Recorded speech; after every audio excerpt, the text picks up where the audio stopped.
ikaw kamigim langit.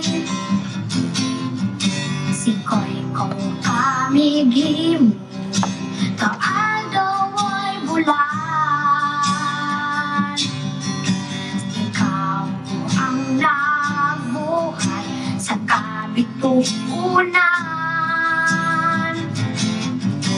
Ikaw ang nabuhay sa kalibutan. Manama mabantog ka, warag po ko ilingkod ko.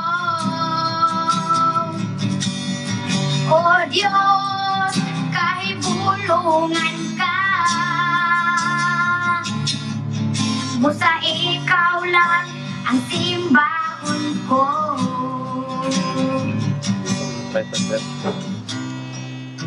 أعوذ بالله من الشيطان الرجيم بسم الله الرحمن الرحيم فقال ربكم ادعوني أستجب لكم آمين يا رب العالمين الحمد لله رب العالمين الرحمن الرحيم مالك يوم الدين إياك نعبد وإياك نستعين اهدنا الصراط المستقيم صراط الذين أنعمت عليهم غير المغضوب عليهم ولا الضالين آمين اللهم اجمع شمل المسلمين والكريستيان والرومان في مدينة دمشق وسلم دائما مجتمعنا هذا بالسلم والامن والتقدم في بلدنا هذا امين يا رب العالمين.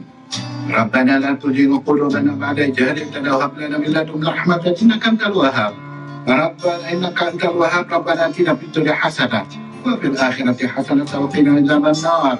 وصلى الله على خير خلقه سيدنا محمد وعلى اله وصحبه وسلم. سبحان ربك رب العزة عما يصفون وسلام على المرسلين والحمد لله رب العالمين آمين يا رب العالمين.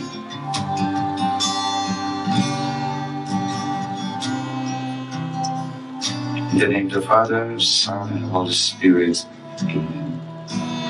Our most precious Heavenly Father, we come to you today to praise and worship you and give you thanks for all the things you continue to provide for ourselves and our families. Father, we humbly ask for forgiveness for all the times we have offended you, when we forget to acknowledge your presence in the image of our brothers and sisters, and for moments we fail to be good stewards of the blessings you have given us. Continue to guide and protect each one of us, Lord, that we may always walk in the light of your everlasting love and mercy. Grant us, Father, with your comfort in times of distress and with your strength in times of weakness. Bestow upon us your unending grace and healing, that we in turn become instruments of gentleness and compassion to others. We ask all this in the name of your Son, our Lord Jesus Christ, with a prayer and the intercession of our Blessed Mother. Amen. Manama, mabantog ka, warag po ko ilingkod ko. O Diyos, kahibulungan ka, busa ikaw lang ang simbahon ko. Busa ikaw lang ang alagaran ko.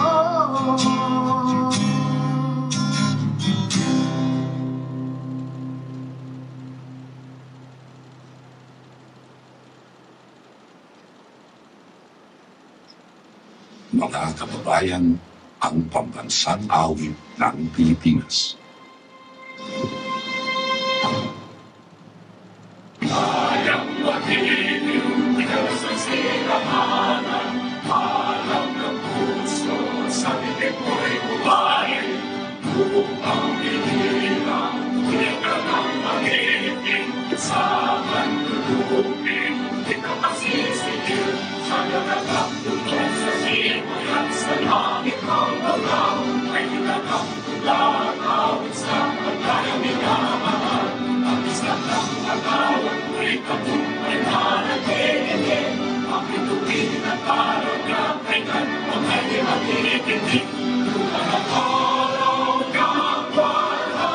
sinta, huli langit sa Pilipinas. Ang hikaya ng pagkay mga aking, ang mamatay ng dahil sa'yo.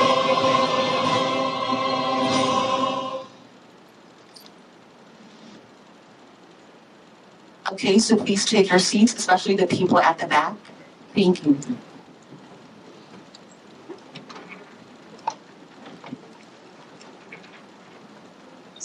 Good morning, everyone, and welcome to the first day of Food for Life, Lessons from the Garden, an academic conference where its aim is to better our understanding of the multidisciplinary topic of food within Visayan societies, to showcase the rich and vibrant food culture of the Visayas, and to have an avenue where we can all engage in discussions about the topics to be delivered by our presenters.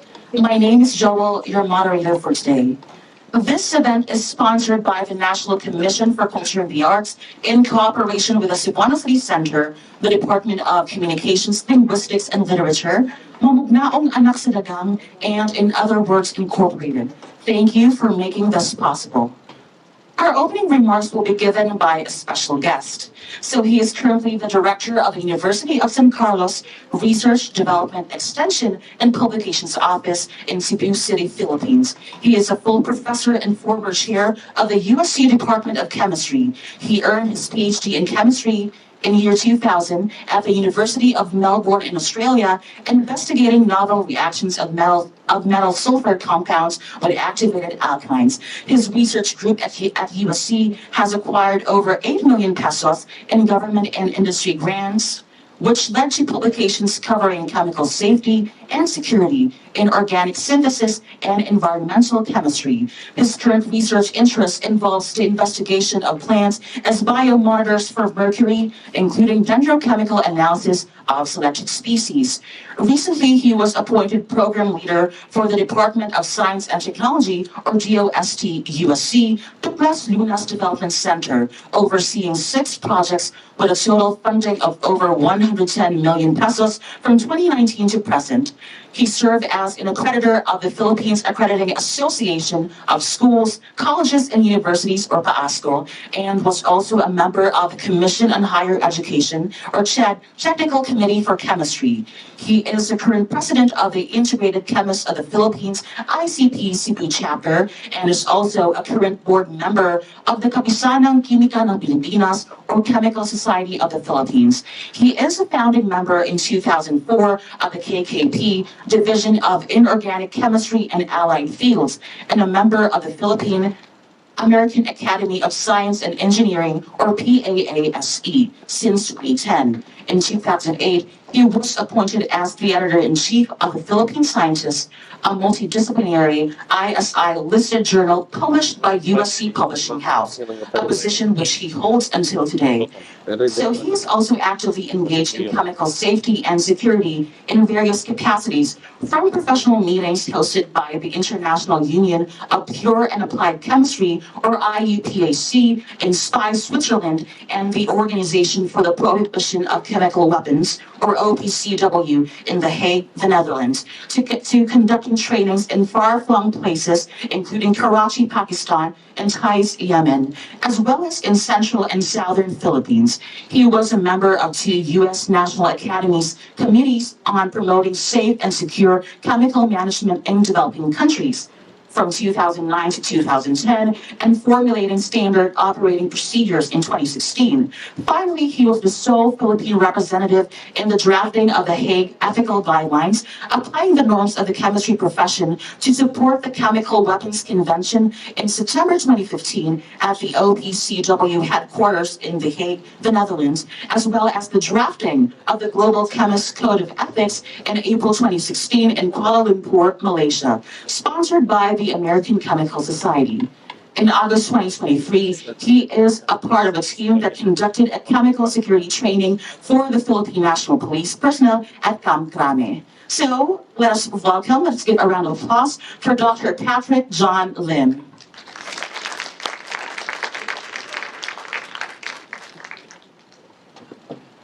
I think that introduction will be longer than my welcome remarks.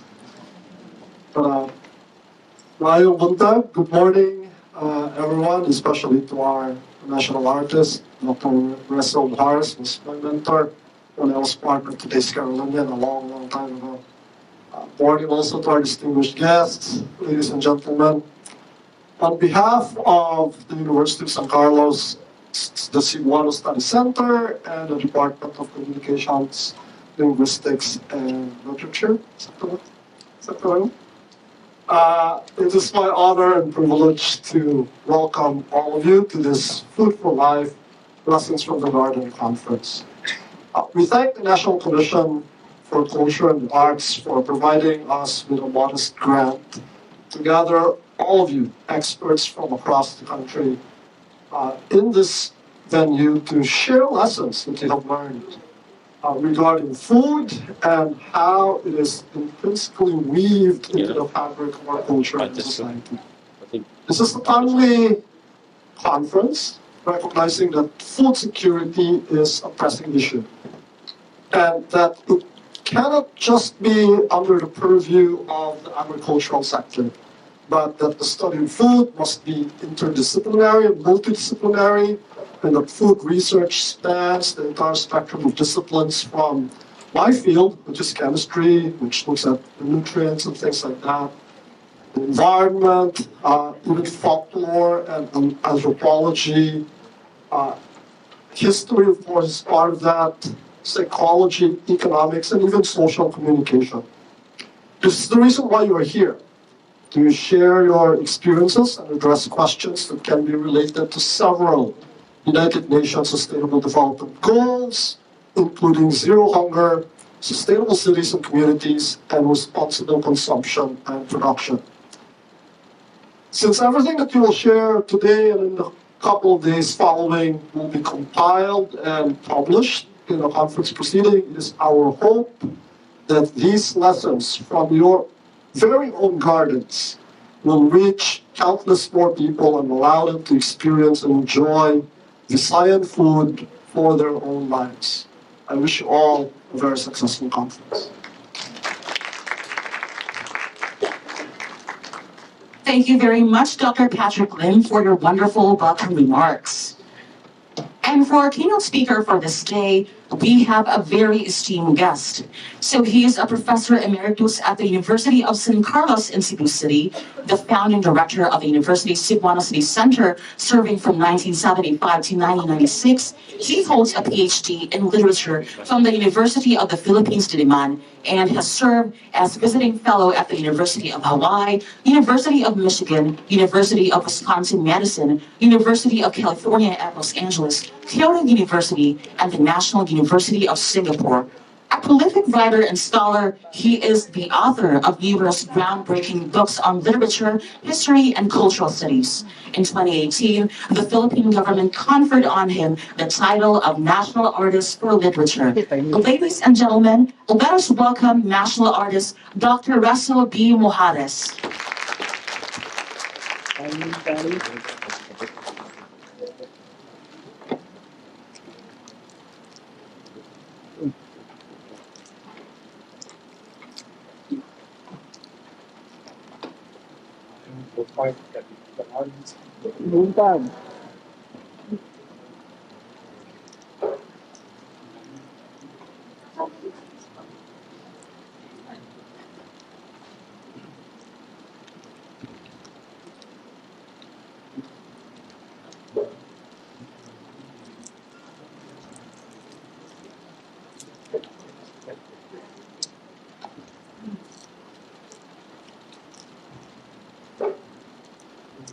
Again, tayong buntag.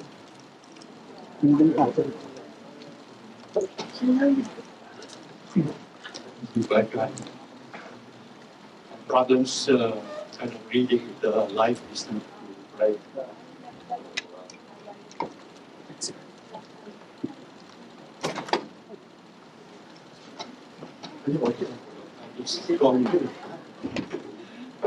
So, thank you for inviting me to speak this morning. Food, I need not say this, food is a pleasurable subject for study and research. We love to talk. We love to talk about food. Of course, better yet, eat. So I hope this is a conference that includes the eating as well. And it's a subject on which everyone has an opinion. A conference like what we have today, therefore, should be fun. I had my first acquaintance with culinary studies through friendship with the late Doreen Fernandez, considered the country's foremost scholar on Philippine food. But I am myself no food scholar. But I think I can talk about sources in research on the subject of food that would be useful for the conference.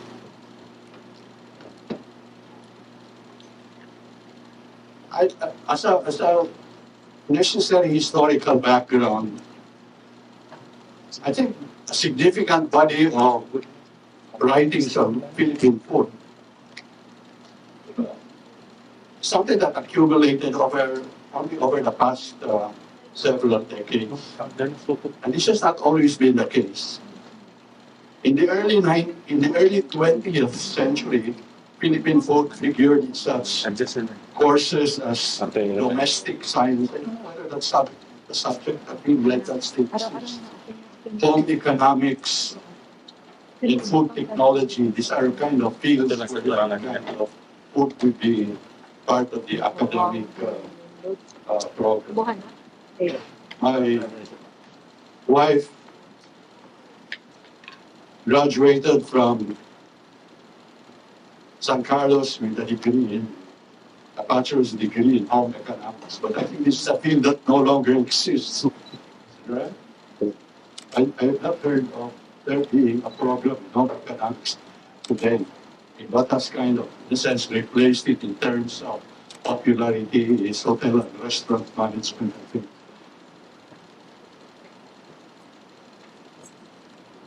And this subject, like food technology would be, or even domestic science would be subjects embedded in the programs of the colleges of education, nursing, and others.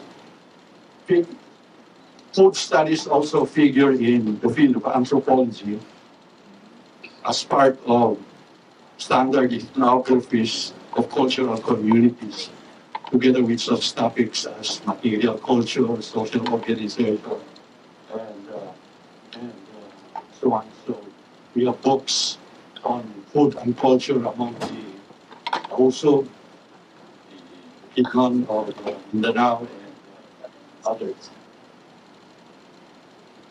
But the study of food never quite had the status of a discipline in itself. In the 1970s, and 1980s, however, there was a surge of fresh interest in the subject of Philippine food.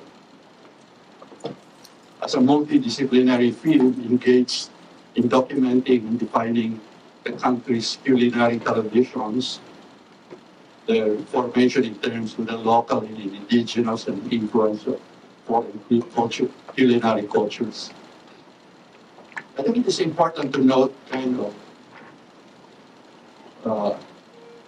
that what has been called, because this kind of what has been called the long 1970s, that the historian Vicente Rafael suggests something that spans the period from the last years of the 1960s and then the 1970s and the early 1980s.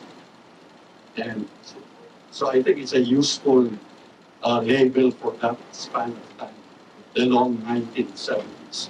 And that was one of the most productive period of intellectual and cultural work in the Philippines. That's why I think we should all remember that when we think of the 1970s, we don't only think of it as the dark years of the dictatorship. It's also one of the most dynamic intellectual periods in Philippine history, because this was the time when interest in cultural nationalism was very high, and there was a great deal of excitement among people for particularly the study of the Philippines.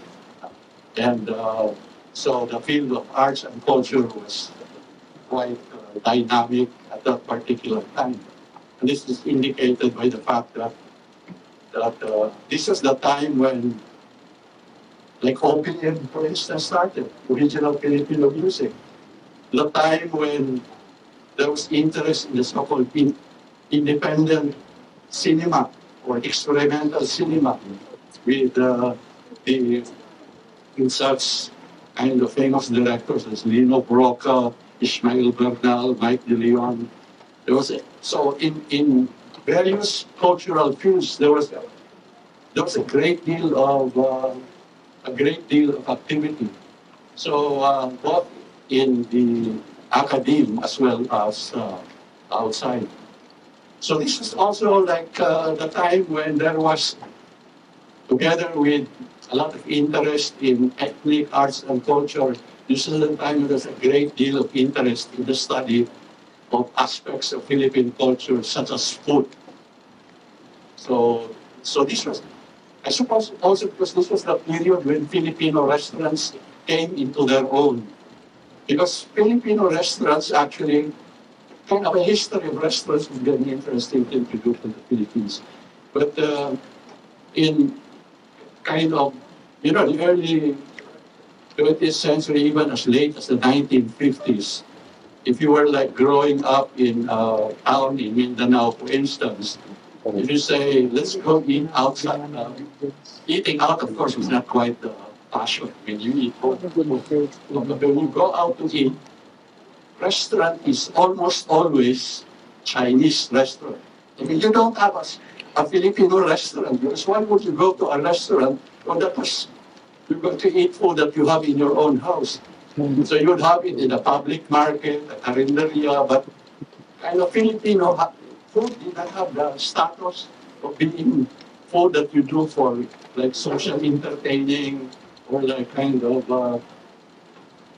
So Filipino food, if you take for instance of the restaurant business, became respectable and popular and kind of a lot of interest in reinventing traditional recipes. Only, I think, in this period, 1970s. I mean, I just checked that, for instance, Villa Mare, which is a pioneer in Filipino food, kind of fine dining. I mean, you don't think of Filipino food as something you find in a fine dining restaurant. But Villa Mare, as a pioneer in this field, was established in 1979. And popular Filipino restaurant actually kind of, popularized the idea of bistro or cafe. Cafe Adriatico was also established in the 1970s. So in a sense, Filipino food in this area became respectable rather late. And so side by side with that development was also the boom, as it were, the surge in studies about Philippine culinary traditions. So books would appear on the development of the country's culinary culture. Like Hilda Cordero Fernandez, The Culinary Culture of the Philippines in 1976. And popular food items like Ed Alegre and Doreen Fernandez's Kinilaw, which is of particular interest in the Visayas because ours was as Ed and Doreen called it, a cuisine of freshness. So the book contains various recipes for various ways of doing Kinilaw. And then you have books about chefs and restaurants, like the book Larry Can Cook, how Larry J. Cruz built an empire that redefined Filipino dining. So this is the Cafe Adriatico and a host of other restaurants today, Ave, Cafe Lorenzo, and so on. And then you have publications that continued explorations of pre-colonial and colonial cultures. One kind of remarkable piece of work here is Father Rene Javillana's Global Exchange, glimpses of an 18th century colonial kitchen in Manila. So what has been preserved is a very detailed inventory of the Jesuit kitchen in Colegio de San Jose in Manila in 1768. And Father Ravillan is able to draw from just this inventory of the kitchen, what kitchen implements are there, and to be able to draw from it an idea of the food that was served in a kitchen like that of the Jesuits in the 18th century. So the literature on food has continued to grow. In the past few years, for instance, quite somewhat randomly, I found three examples of books that, in a sense, kind of enlarged the scope of food studies. One is a book entitled, I think, Discovering Tuba, which is about tuba, the production, marketing, culture of tuba, published, focused on the Lake Isamar area. And then there is, I think, a book that is written by a group of natural scientists called Mapping Sago. And kind of was struck by the book there, because that's a subject that nobody really has worked on. Sago is I think it's Cebuano, it's called Landang or Kinugan. In fact, one of the articles, it's a collection of essays, one of the articles in Mapping Sago is about sago in Argao, Cebu. And so, because we have forgotten the fact that sago was kind of staple in colonial times, and it's kind of considered to be like kind of a hunger, kind of in times of famine. It is something that kind of people resort to as sago, of course, is a staple in Indonesia, Malaysia, Papua New Guinea, and also in the Philippines in an early period. But people are not kind of familiar with the subject now. So it's great that a book was written about sago. And then there's another book that I found interesting, which was published, I think, just this year, is the book by, I think he's Mexican scholar, Heriberto Tapoya. I think he's an anthropologist, entitled Packaged Food, Packaged Life. It came out just this year. And it's a well-documented study of the consumption of what he calls corporate food in the slums of Metro Manila. And by corporate food is referring to what has become standard food for the poor, like Lucky Me, those packaged kind of Lucky Me noodles. And so you have kind of, now those food like that, like packaged food like that has become kind of very popular. And his study is highly well documented, and he attempts to arrive at a sense of what our conception of well-being is. like for instance, in a place like the slums of Metro Manila. So the kind of the literature on food has kind of expanded. Here, I'd like to focus on kind of, because I'm talking about sources and references. On one basic source for food knowledge, the subject of cookbooks and recipe books, kind of practical how to do it manual for food preparation and cooking, and the value of cookbooks as a source of as a research on food. Recipe books, however, come in different kinds, and many offer more than just recipes. And if I do a kind of, just based on the books that I have, I have read or have kind of come across, let me cite some examples, kind of begin with a more kind of idiosyncratic recipe books. One is a book entitled Dining with Headhunters, written by an American, Richard Sterling, which collects from the author's foreign travels recipes of the most quote-unquote exotic dishes that he had eaten. And there are, perhaps as a form of self-advertisement, that is kind of a well-traveled adventurer with a strong stomach.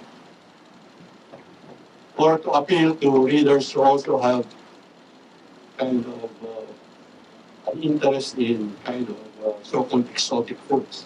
There are 4 Filipino recipes included in the book. One is, of course, kind of, you probably would guess, one is dinuguan, and the other is azucena, which is dog's meat. And the third is camaro, the meal of crickets or grasshoppers. Another book, and this one I think is even more interesting, is Recipes Out of the Believe It. And I won't forget this book because kind of I found this for Doreen Fernandez. We were in Ann Arbor. We were co-teaching in a summer institute of Southeast Asian literature. We were co-teaching the Philippines in one summer in the University of Michigan. And it was an interesting program, but I think probably it was done only once because it was very expensive. Because the teachers, it was meant to be, it was a course for teachers, professors, university professors from all over the US, kind of selection. Right? So we had probably something like 20 students, and they were in various fields. And the whole idea there was to get like people teaching Southeast Asian history and courses on Southeast Asia to integrate into their courses literary texts. That's why it was a summer institute of Southeast Asian literature. And Doreen and I co-taught the Philippine part of the institute. Anyway, we were invited to spend weekend in the house of Morton Netzer. He's a bookseller in Detroit, and actually the leading distributor of Philippine books in the United States. But kind of his wife passed away years ago. And we were in his bookshop, cellar bookshop, and I saw this book, Recipes Out of the Believe It, and so gave it to Maureen. In fact, Maureen later on said to people that I am kind of eagle-eyed when it comes to spotting interesting books, because when we go to bookstores, I'm usually the first to find, a great book. So I saw this and I gave it to Green because I know this is her kind of book. And what makes this book rather interesting is that it's not really a recipe of food eaten in the Bilibid prison. After what kind of food do you eat in the Bilibid prison? But this was published in the 1940s after the war. And so Bilibid was full of American prisoners of war. And the author here is himself an American military officer who was a prisoner of war. I suppose because he had the time, they were in prison. So undertook this personal project of collecting recipes from prisoners as to recipes of food they fantasize they really would love to eat once they're free and back home.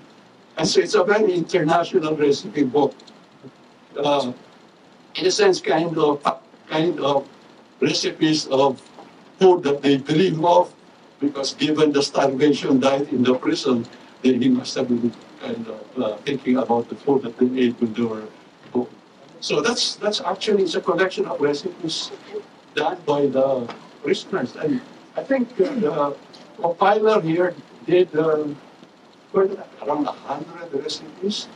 And so the book is a selection of these recipes. And so it's not so much kind of great in terms of like really recipes, but I think it's rather poignant because there are also bio notes on all the contributors, and many of them actually did not survive the war. So it's kind of a unique recipe book. Actually, there are four dishes there that are Filipino, all written by two American officers, a father and a son, who were long-time expats or residents of Cebu. And so they contributed Filipino food. And you learn from the bio notes, but the two of them did not survive the war. So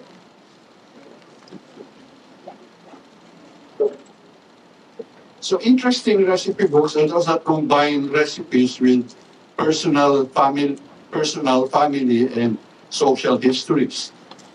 Heirloom recipes of old, well-known families have an interest because apart from food, we have an insight into the social and cultural world in which food and food practices are embedded. An early example is, for instance, a 19th century collection of recipes, the recipes of Juliana Guricio Pardo de Tavera. I heard years ago that they were planning to publish it, but I don't think a publication has come out of that. Because Juliana Guricio of the well-known Pardo de Tavera family preserved her recipes. So this is a box full of notebooks and loose paper that are the recipes of Juliana Guricio.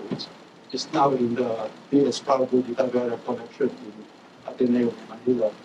And apparently there are notes as part of the collection, which in fact will tell you that Resil and other notables had dinner in the Pardo de Tavera home in Paris, because they were living in Paris for many years as exiles there, the Pardo de Tavera.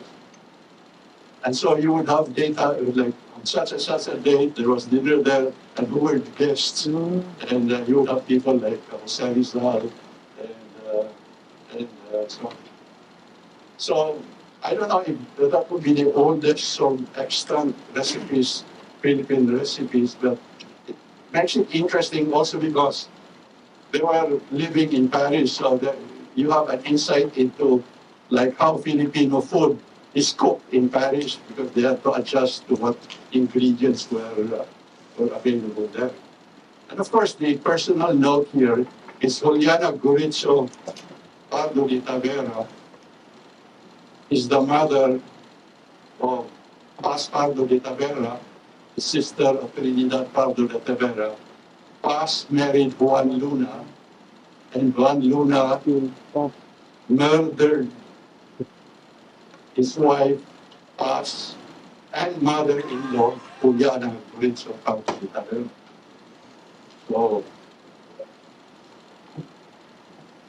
So it kind of makes for an interesting collection of recipes.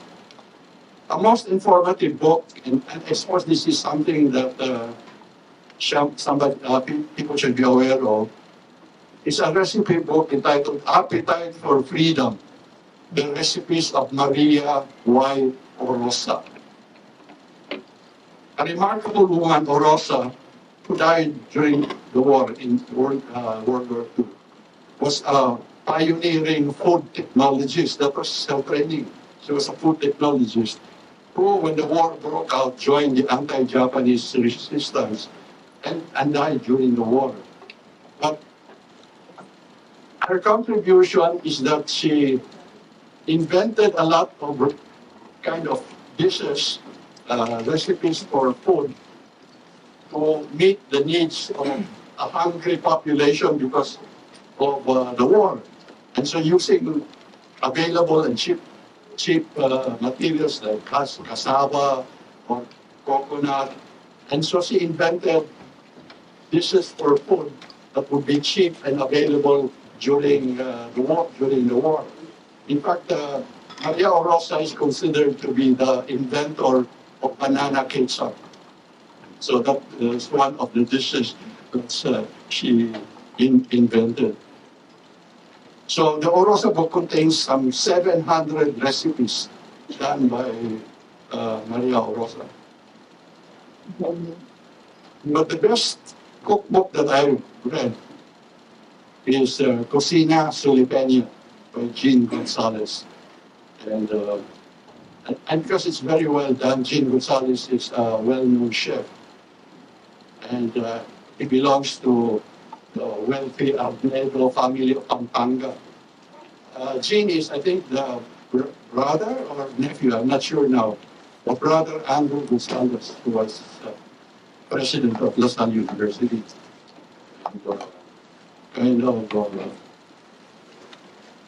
And so the book is about, it says the family kind of heirloom recipes going back to the 19th century of the Arnedos when they were in Sulipan, which is a town that no longer exists.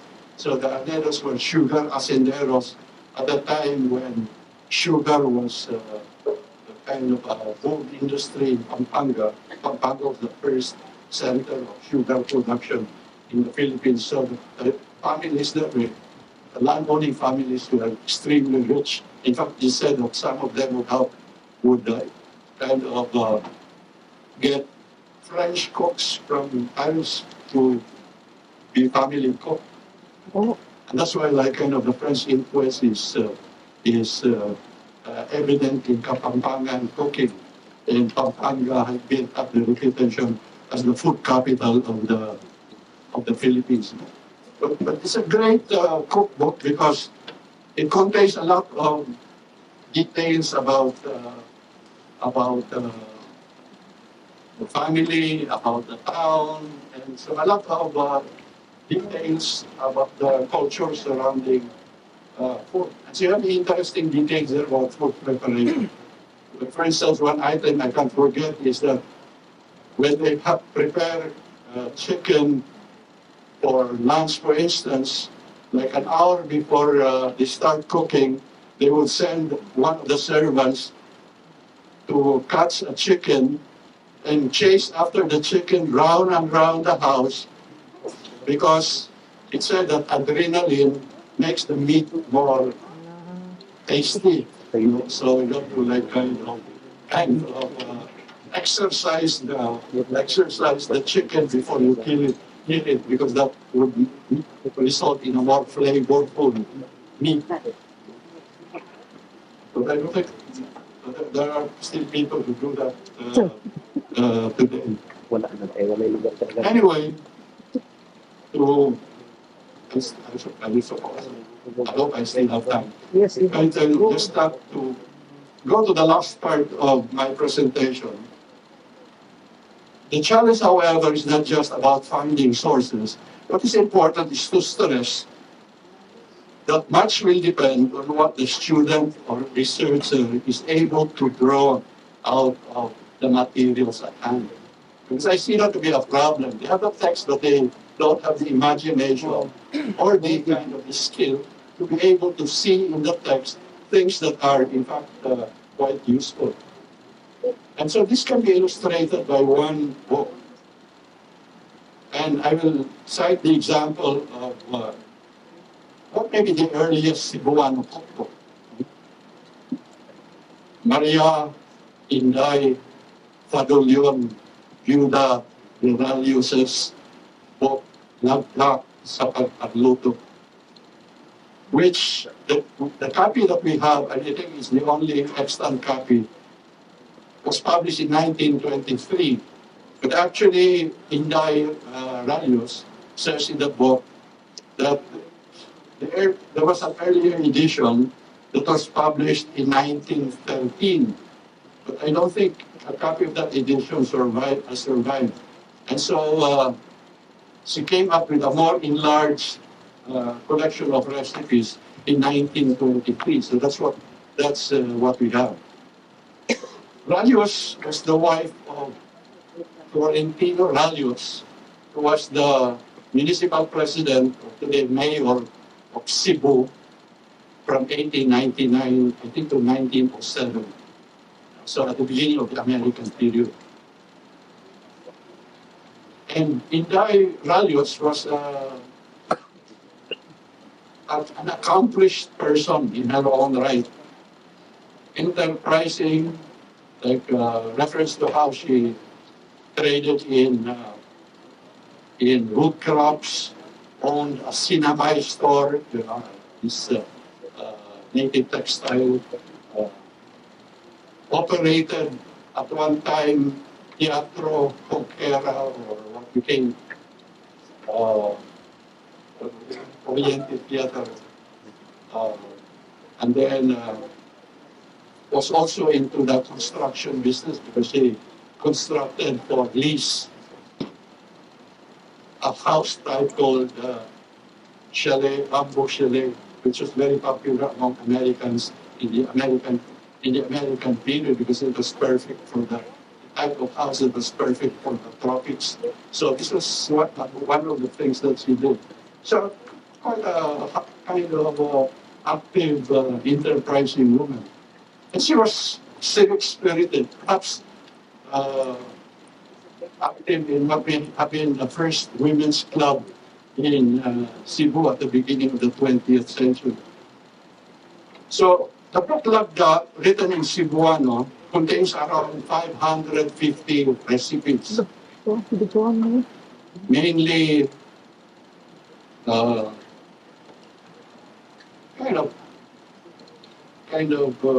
part of it is Cebuano food. The other part is like kind of international food. Even the international food even has a recipe for hamburger. So not early. So a number of observations can be made about the book.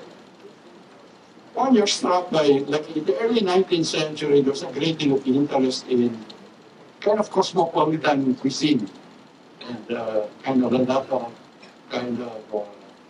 teaching and publishing of continental or cosmopolitan recipes.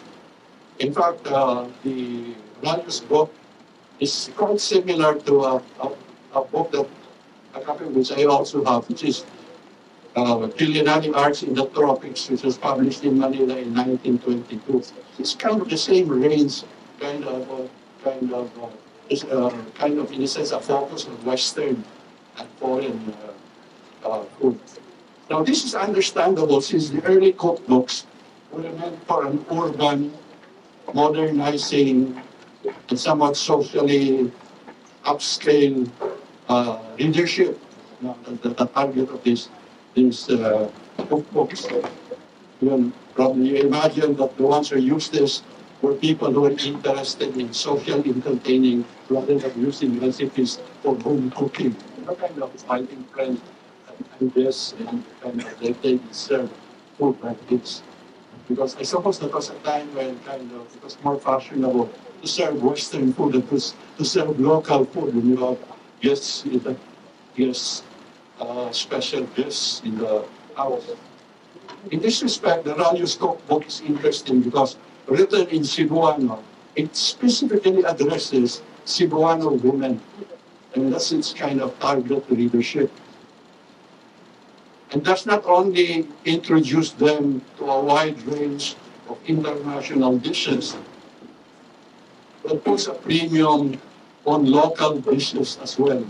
And it is quite democratic because it sets specific recipes for poor households, if you're poor, I mean, these are dishes that she would recommend and you can use. In fact, she has dishes with titles like Dinaginot, self-cooking Dinaginot, which is like kind of concoction out of leftover food.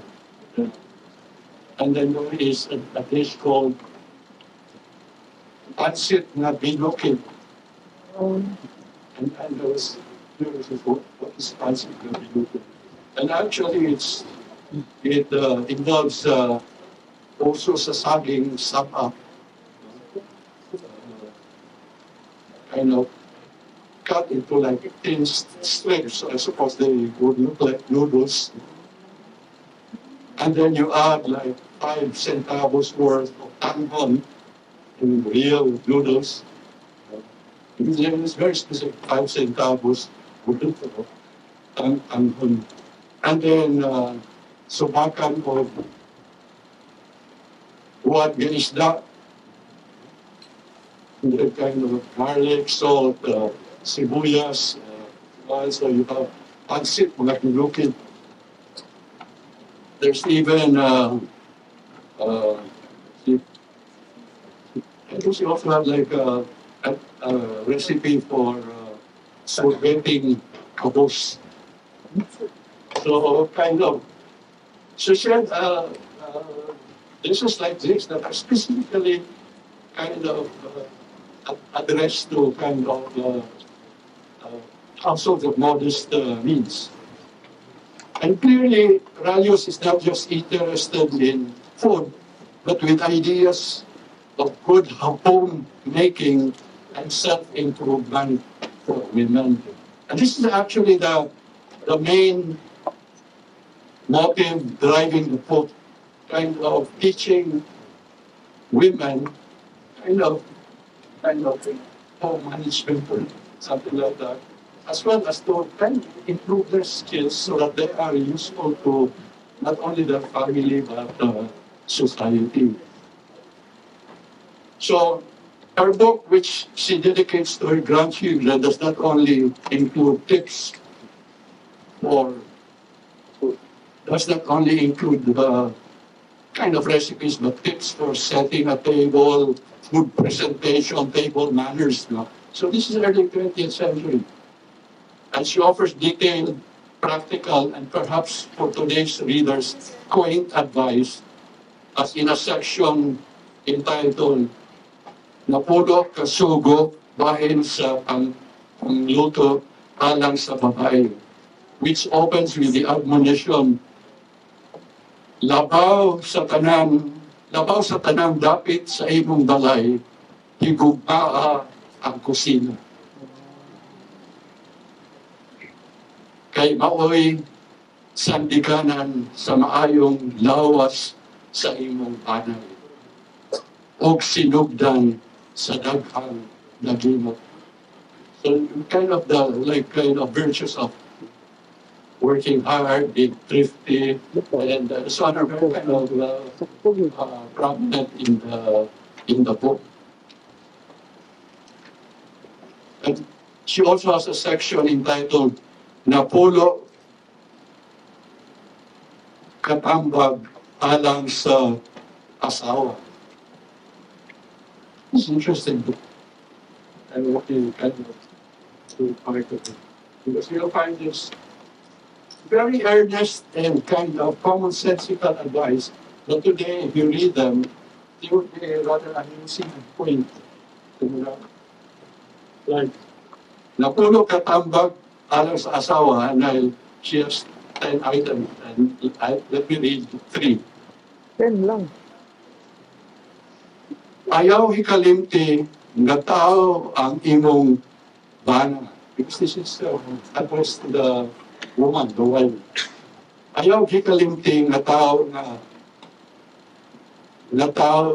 ang imong bana o dili balanon. It's a kind of not a saint. May isa po yan.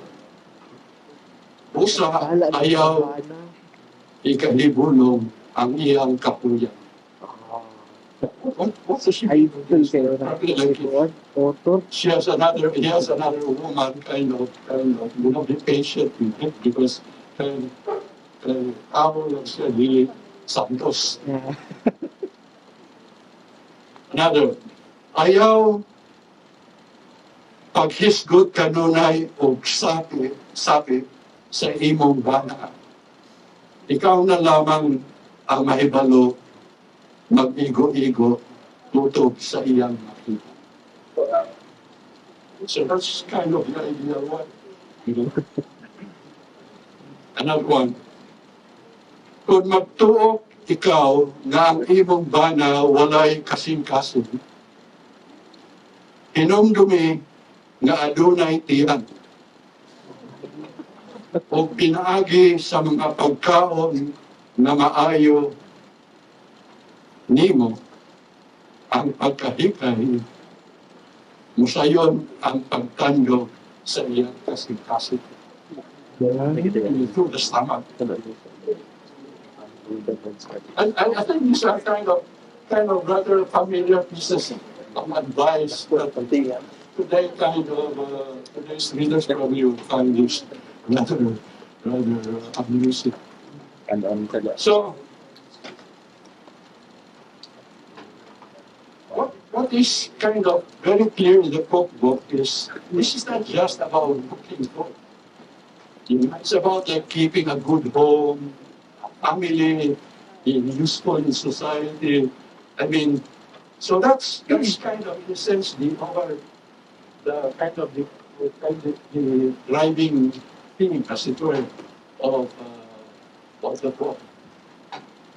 That's why I kind of keep recommending this to people that somebody should write about this recipe book, because we don't just see one recipe, and it's interesting for providing insight into a particular time in our history.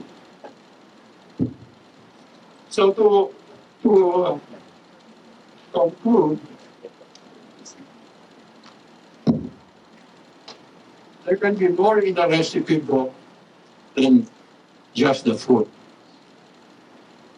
Although I was thinking when I first read this recipe book that it would be interesting to have people kind of cook some of the dishes here, because they may no longer be known or cooked, no? So it would be kind of, you'd have a Cebuano food festival, and you pick some dishes here that you no longer have today. So what is wonderful about the Radio's book is that it's not just a collection of recipes for food, but in a way, recipes for a particular way of life as well. So that's it.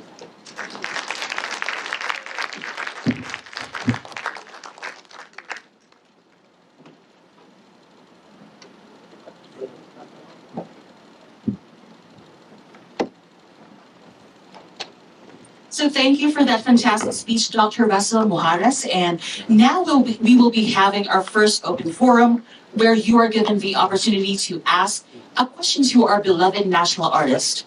So if you have a question, kindly raise your hand so I can come to you, and Troy there also with a mic. So Students at the back, walang magari. And so if you have a question, kindly raise your hand and please state your name, your profession, and your university. Thank you.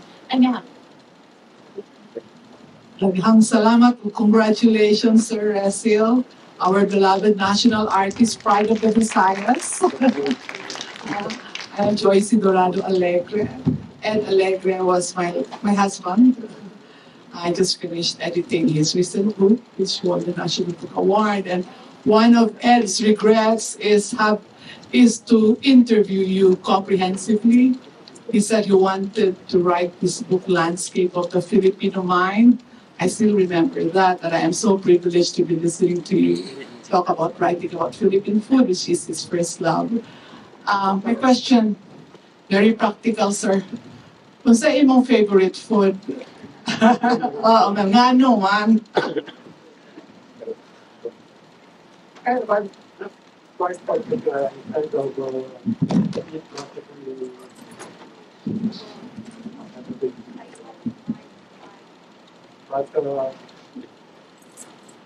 I don't know. Like, yeah, one dish which I had just 2 days ago. I all by myself. I had lunch in Bukang because I saw the advertisement that they had a new dish in their menu, which is Marawino, like something like it's about Marawi beef rendang. And I like beef rendang, but kind of you don't easily find it. So they used to have beef rendang in banana leaf in Ayala, but that restaurant closed down. So that's why when I saw that Bukab was offering beef rendang, I decided to try it. So it's beef rendang Marawi style. So that I like. Actually, I was asked that question as well in a conference in San Fernando, Pampanga. We had a conference on food in San Fernando, Pampanga. And that was a great conference because being in San Fernando, Pampanga, it was as much about eating than listening to lectures. Anyway, kind of somebody asked me the question of what my kind of favorite food kind of. I was thinking of like, well, so I said that I grew up in the fall of Zamboanga del Norte. And kind of the food that I can't forget because it's something that is not quite common. It's one Camilo. You know what Camilo is? That's a kind of worm, shipworm, kind of rotting mangrove trees, you know. So Camilo, and then I said another one from my boyhood is Paho. The small mango, because that is also popular. In fact, I'm kind of rather pleased, for instance, to know that when Jose Rizal was exiled in Dapitan, he would send jars of paho to his family in Laguna. So it kind of, I generally like unhealthy food because it seems to be the tastier kind of food. That's why, like, I'd love to kind of, you know, talking about food, saying, you know, where in Cebu you can get the best bambako. And well, Matias, kind of, I think they have the best bambako. And for instance, I would go there, it's 4 o'clock, I go there because at 4 o'clock, that's when they serve balbacoa. And the thing about balbacoa is that you have to be first in line because if you're late, all you get is skin. You don't really get the choice. So, and then, recently, kind of developed a taste for for inununan. So, and then so I go to this restaurant in SFP, because I got in there that serves good inununan. And speaking of inununan, and to illustrate that recipe books can have a political meaning as well, is a recent book entitled, you've probably seen this, by I.B. Marcos, entitled Peanut Best. That's the title of the book. You have that in National Bookstore, Peanut Best, which is supposed to be like kind of food from the Marcos family kitchen. So there are three sections. The first section is Ferdinand Marcos's favorite food, which is of course the Ilocano.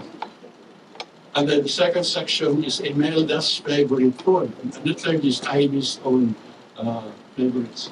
And hers is kind of international cuisine. But Imelda's is interesting because apparently, according to the cookbook, Imelda's favorite dish, which she loves to have at home, is inununan. Inununan. And so, kind of the political message there of the book is like that film that IB produced, is to show, is to reinvent the Marcoses. Don't think he was lonely. He was just kind of a person like many of us.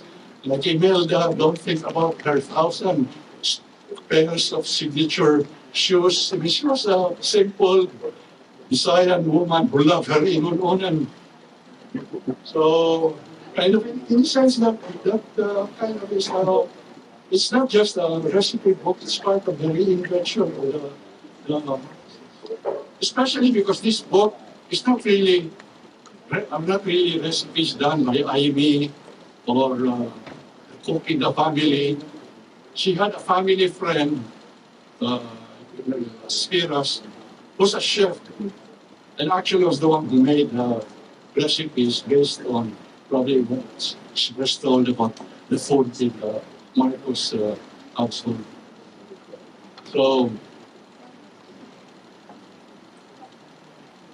So that's kind of one of the favorite food, or what the Tagalogs call aksiw. No?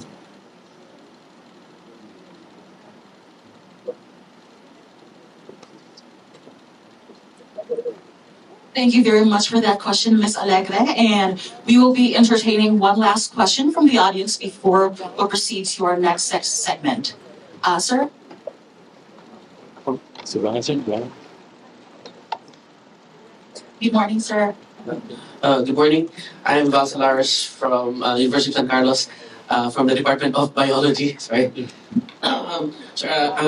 Thank you for that wonderful talk. And I would like to ask, is there any existing reference with regards to the use of certain indigenous plants in various recipes? Most especially because as apart from the culture of using these plants getting lost, perhaps even these plants are also getting lost. I mean, if I make sense, you mentioned the paho na manga. So that paho is now even used to refer to a certain variety of kind of commercialized mango, when in fact originally it refers to a native species of mango that grow on very tall trees and the smaller plant. So it's Yeah. That's why, like, one of the books I mentioned is important, the one on sago. Because it's done by actually kind of it's kind of people in the sciences like biology and so on. It's kind of a very actually kind of scientific study of sago. Goes beyond just the kind of biophysical kind of analysis of the plant. Also deals with the economy and culture of this. I recall I had that once with when I was a child. Because it's kind of, Sago is like kind of the pantry, no? Buri power. And it starts in the fifth. You have to break the ground open, and that's what, that's kind of, in fact, another good experience that I had. I was in Bandar Seri Begawan in Brunei, attending a conference, and I was with Doreen Fernandez, and I think Rio Almario. Rio Almario.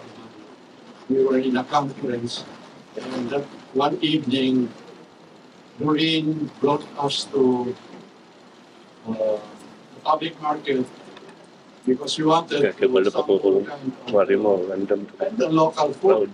And we came to this kind of restaurant inside the public market that serves sago. And that's the first time I had it. And of course, I went and it was like kind of paste, like kind of alcohol looks like kind of it's white paste.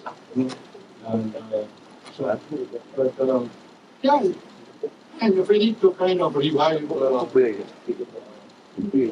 And of course, in the subject of food in general, kind of the loss of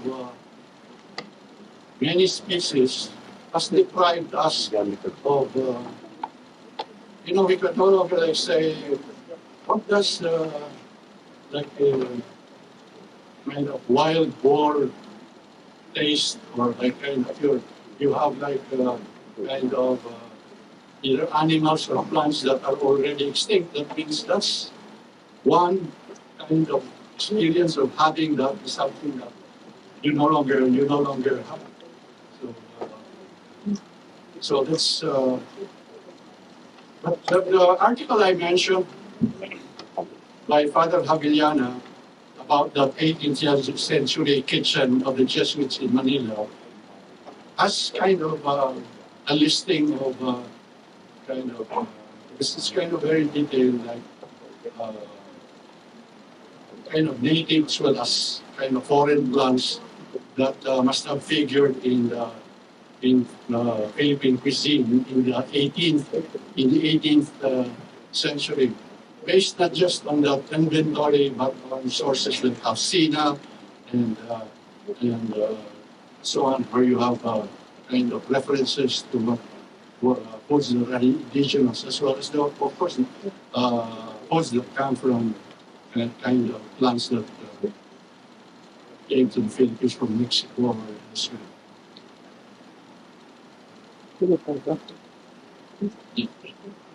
Thank you very much, sir, for your question. I think that's our last question for today, so I'm very sorry. And thank you very much, Dr. Resil Mojares, for your wonderful answers. And today, I would.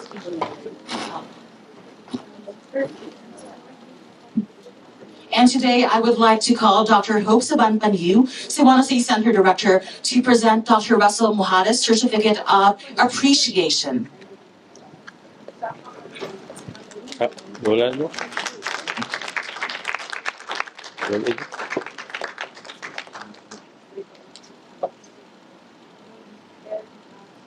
And now it is time for the photo ops with our national artist. So can I call first the presenters to take a picture with? Because our national artist is here and it's not every day we have this opportunity. I know that everyone wants to have a picture with him, so let's do our photo ops now, so that we can do this and not regret, may pag nagpa-picture ko. And if you have other questions, Dr. Resil will be available. You can talk to him later. You can ask him your questions. In the meantime, let's have our pictures, presenters with the national artist presenters, and then we can do it with the rest of the students, and then we can have our session break. Kamusta na katong harap ko? Yung lagda, wala. Tao na ko ito. Lagda sa pagpangluto. Ako di ko interesado sa recipe. Interesado ko sa kuwan. Ayahamang dumikuan. Kaya mga resource yun lang. Pa-paint sa unsay life sa una. Boto. So how can you extract meaning? How can we extract meaning and interpretation from food as primary source of history and literature? Saan ito ano natatap? Saan? Kasi, katanaw mong ka sa iyang salat, Kapag. ang iyang subject food, pero daghan na kaayog mga letters, mga cipher of meal, katong sa house and memory. Thinking naman to. Life. Further. Ano din dapat Sa inyo, no, dili sa records na. nagawa mo, Ano mo? Gamay. Ang gamay. Pero na ako i-connect na. Ako rito. Okay, rito na. Attention ka ba? Next, or kids, do you want to come here?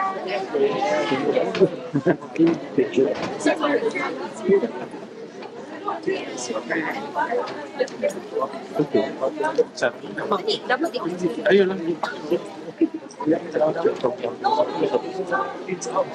Sa audio. asa na to ba? Nag-picture ako dito. Sa Dinistis lang siguro. Thank you, please.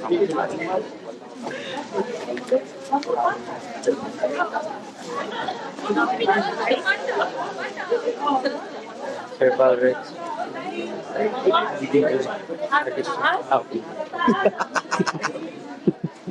Sir Val. Asa na Texas Med? Ang sinabi sa likod mo. Ano yan? Dila? As the film, like pictures.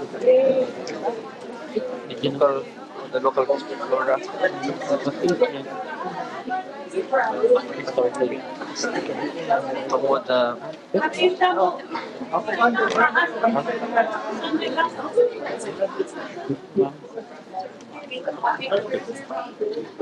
Saan ka?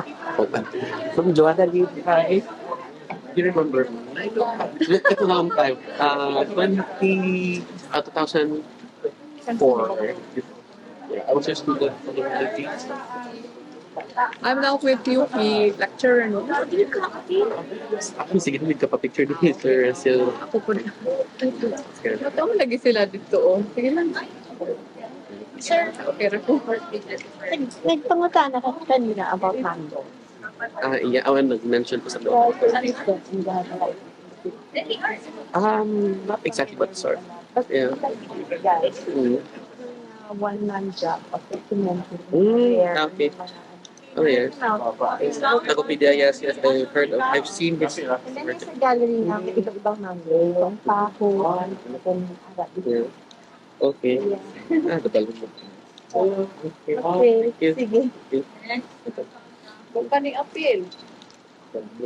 Okay, for the video, wait lang tapos na video.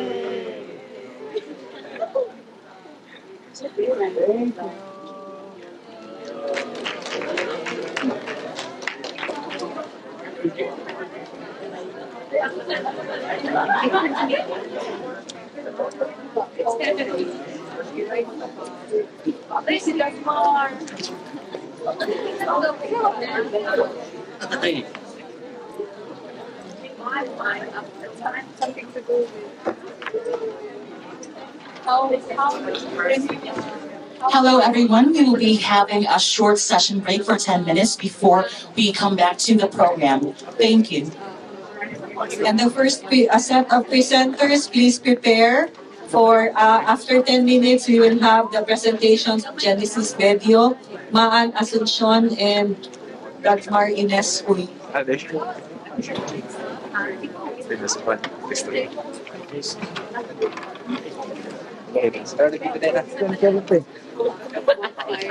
Hi, Sir Dicker.